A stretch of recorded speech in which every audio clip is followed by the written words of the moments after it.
Hey, ever feel like modern society is slowly imploding? Cool, let's talk about Star Trek. I'm a fan of Star Trek, though I'm not a die-hard one. In fact, I'm still catching up. I've seen the old stuff, skipped most of Deep Space Nine, seen Voyager.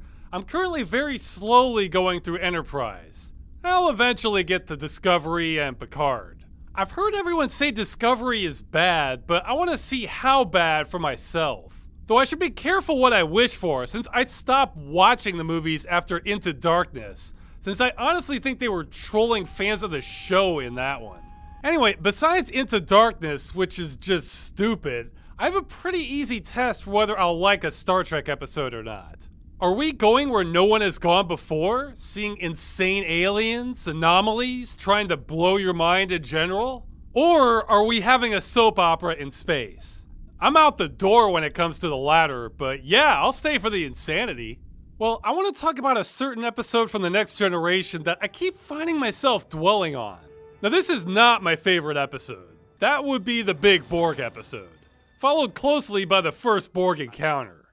Man, the Borg were some of the best villains ever until the show started humanizing them and making them emotional. Then it all went to hell. They should have kept them the cold, terrifying, cryptic aliens that they were. Alright, I'm getting off track. The episode I want to talk about is Symbiosis. Now, my first impression was this was a mediocre episode. Okay, but nothing great. But looking back on it, I think this was secretly one of the more hardcore episodes made. Okay, here's the plot. The Enterprise is out and about and they're getting a bunch of EMP interference with their equipment when they get a distress call from this freighter that's about to burn up in the atmosphere. The Enterprise tries to save them and gets most of them, but loses a couple because the ship sent over their cargo first. We find out later the cargo is a medicine for a plague that affects one of the nearby planets. There are two planets, Ornara and Brekka. I'm just going to call them Planet A and Planet B. Turns out they have an interdependency on each other.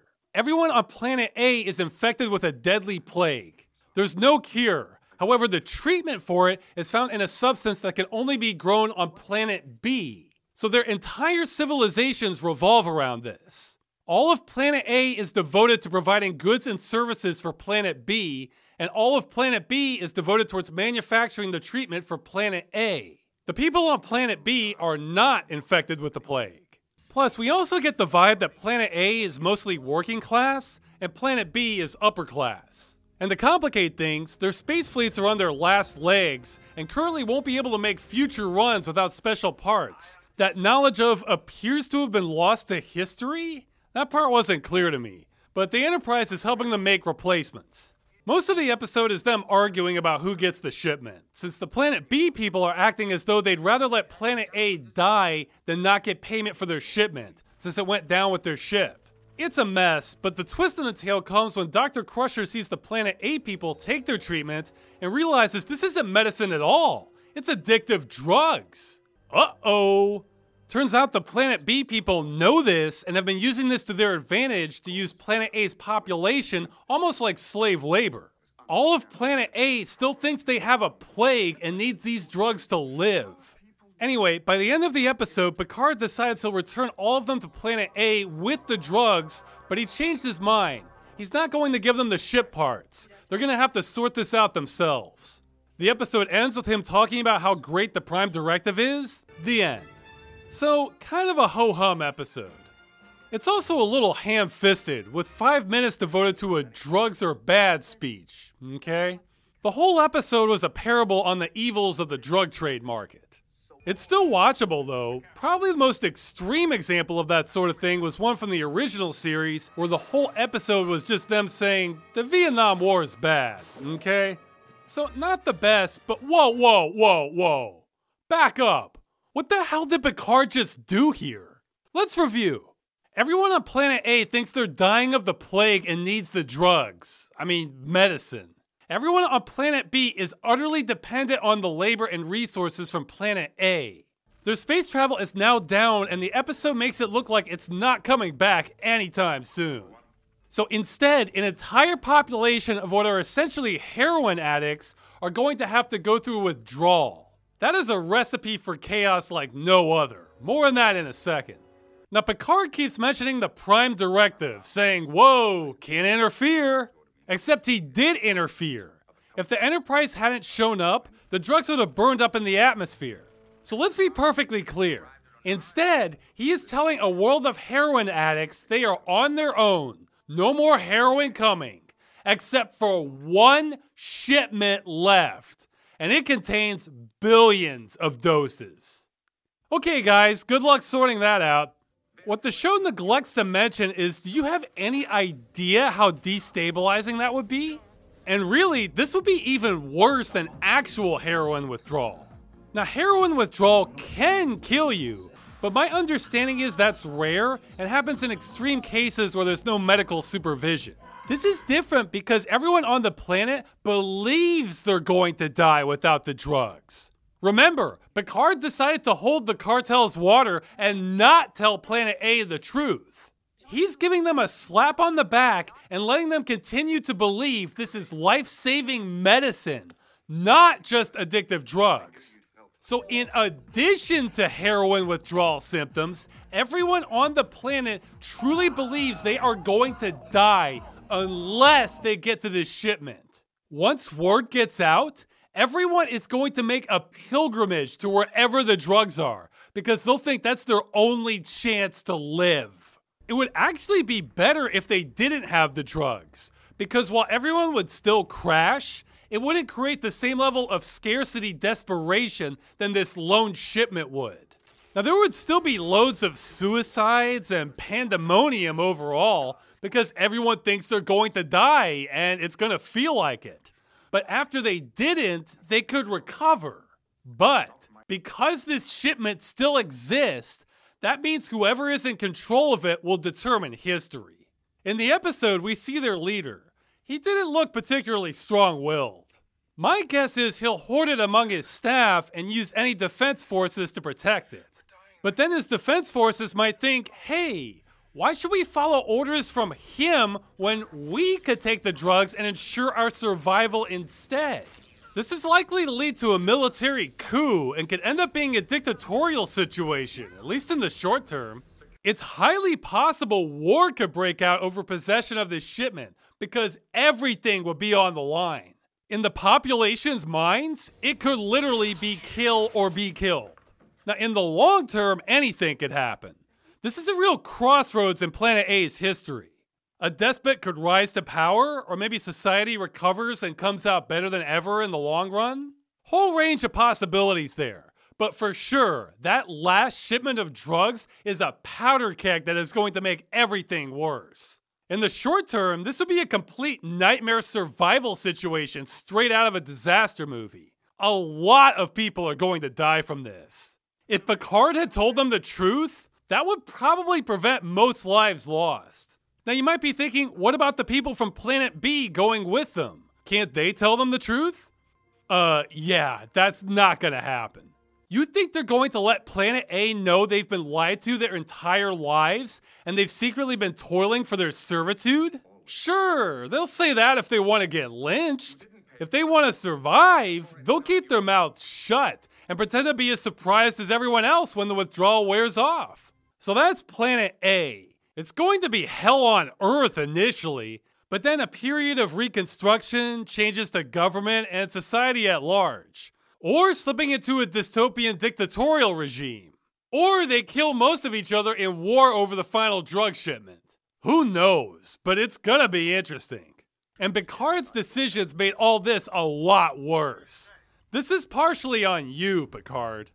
But what about Planet B? The drug supplying society. Now what happens here is not Picard's fault. His actions didn't change the course of history in any way here, but they're going to be so bad, maybe he should have stepped in. The show says they're entirely dependent on Planet A. That means they have no farming, mining, processing, industry. The only thing they do is grow this drug. They're going to be the polar opposite of Planet A. At first, life will go on as normal. But as supplies start to dwindle, things will be more and more desperate and devolve into anarchy. And unlike Planet A, there's no light at the end of the tunnel here. They won't have the skills, labor, resources, or foresight to handle this. What needs to happen as soon as possible is to move all their operations into food production and essential supplies. But they're not equipped for that, and haven't been for hundreds of years. For all we know, that could all be lost knowledge. Planet A has provided for them for generations. Now, people can adapt, of course, but this needs to happen fast, and I'm not sure they'll be able to in time. You know when the best time to learn farming is? The answer is many months before you run out of food and begin starving. And we never see the surface, but judging from these flybys, that looks like a relatively barren planet. So that means food production has to be deliberate. They can't just head off into the woods and live off the land. It looks like there are no woods. I said a lot of people are going to die in Planet A's aftermath. That's going to be a walk in the park compared to Planet B. Best case scenario, the vast majority of the population dies from starvation. But some groups are lucky enough to not only stockpile and start learning farming immediately upon hearing the news, but manage to survive in the long term. Over a couple generations, the planet has been devastated, but what's left of the population has managed to switch over to an agrarian society. Worst case scenario, everyone on the planet goes extinct within a generation. It depends on how much food they had stockpiled prior to getting cut off. It doesn't help that the mind of the populace is probably not in the right place. The impression is the majority of the people live a life of luxury. Many may have never had to do real work in their lives. This is reflected in the show when, even though it's a facade, they were straight-faced trying to equate a lost investment to the seriousness of an entire population dying off. This planet is the equivalent of a wealthy country club or resort. These people have largely not lived lives that prepares them for what they're going to face. In light of all this, I got curious. What does the Prime Directive say about all this? According to a wiki page, it sounds like it's not an absolute. There are exceptional circumstances that can be taken into consideration. I'm not a space lawyer, but I think facing the extinction of an entire planet qualifies. So really, we're getting the worst of both worlds here. Picard violated the Prime Directive by sending those drugs back to Planet A, which is going to cause more harm, but then upheld the Prime Directive when it came to Planet B, perhaps ensuring their extinction.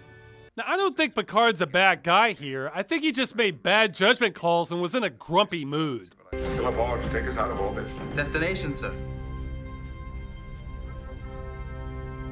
I don't care. Let's just get some distance between us and this system.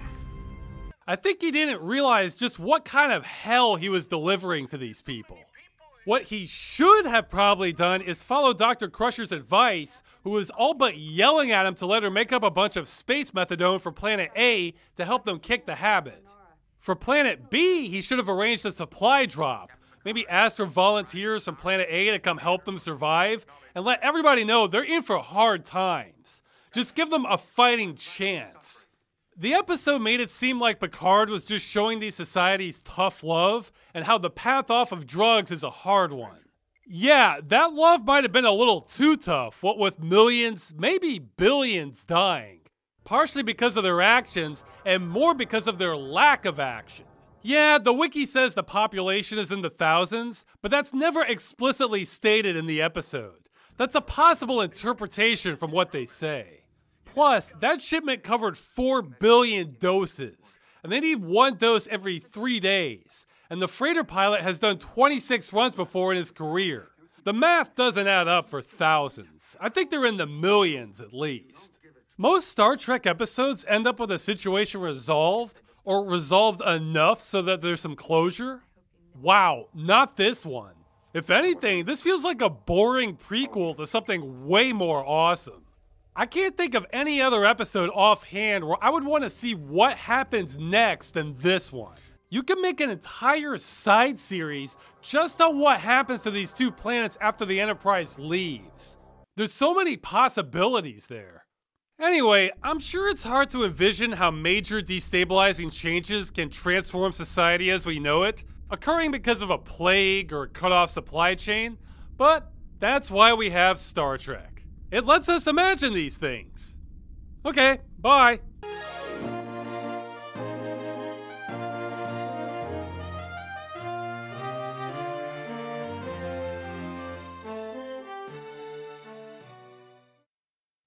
Oh damn, that's the same actor who played Kirk's son in the movies. I didn't recognize him under all that makeup.